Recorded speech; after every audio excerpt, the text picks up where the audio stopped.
चुनावी साल में एक तरफ जहां मध्य प्रदेश में दल बदल का सिलसिला जारी है, तो वहीं इसकी दूसरी तरफ बगावत भी अब खुलकर सामने आने लगी है। इसी कड़ी में बीजेपी के एक बागी विधायक ने ऐसा कदम उठा लिया जिसने बीजेपी के साथ साथ कांग्रेस की भी मुसीबत बढ़ा दी है। भारतीय जनता पार्टी से इस्तीफा दे चुके विधायक नारायण त्रिपाठी ने अपनी विंध्य जनता पार्टी बना ली है। इसके साथ ही उन्होंने आगामी विधानसभा चुनाव के लिए अपने 25 प्रत्याशियों की लिस्ट भी जारी कर दी है। आपको बता दें कि बीते दिनों मध्य प्रदेश के मैहर सीट से विधायक नारायण त्रिपाठी ने अपने पद से इस्तीफा दे दिया था, साथ ही बीजेपी को अलविदा कह दिया था।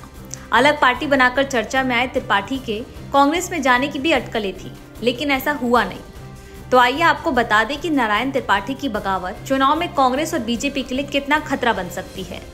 विंध्य क्षेत्र का सियासी गणित। विंध्य में कुल 30 विधानसभा की सीटें हैं। साल 2018 के विधानसभा चुनाव में बीजेपी ने इन 30 में से 24 सीटों पर जीत दर्ज की थी। इस इलाके में ब्राह्मण आदिवासियों का वर्चस्व है। ओबीसी वर्ग भी सियासत पलटने का मानदा रखता है। नारायण त्रिपाठी विंध्य क्षेत्र में बड़ा ब्राह्मण चेहरा है। वो लंबे समय से विंध्य को अलग प्रदेश बनाने की मांग कर रहे हैं और इसी मांग के चलते उन्होंने बीजेपी छोड़कर अपनी नई पार्टी बनाई है। नारायण त्रिपाठी की सियासी ताकत। नारायण त्रिपाठी बीजेपी के टिकट से मैहर विधानसभा सीट से विधायक हैं। हालांकि अब उन्होंने पार्टी से इस्तीफा दे दिया है। मैहर से वो 4 बार विधायक निर्वाचित हो चुके हैं।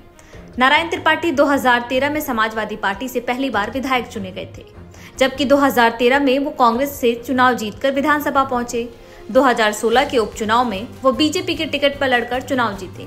साल 2018 में भी वो बीजेपी से ही लड़े और चौथी बार मैहर से विधायक बने। लेकिन इस बार चुनाव में बीजेपी ने नारायण त्रिपाठी का टिकट काटकर मैहर से श्रीकांत चतुर्वेदी को टिकट दिया है, जो सिंधिया के समर्थक माने जाते हैं। बीते दिनों नारायण त्रिपाठी की कांग्रेस और कमलनाथ से नजदीकी इस कदर बढ़ गई थी कि उनके तेवर बीजेपी के लिए बागी हो गए थे। वो बीजेपी के विधायक रहते हुए भी बीजेपी के साथ नजर नहीं आते थे और इस दौरान उन्होंने ना तो बीजेपी छोड़ी और ना ही बीजेपी ने उन्हें छोड़ा। यही वजह है कि बीजेपी से इस्तीफा देने के बाद उनके कांग्रेस में जाने की अटकलें लग रही थी, लेकिन ऐसा हुआ नहीं।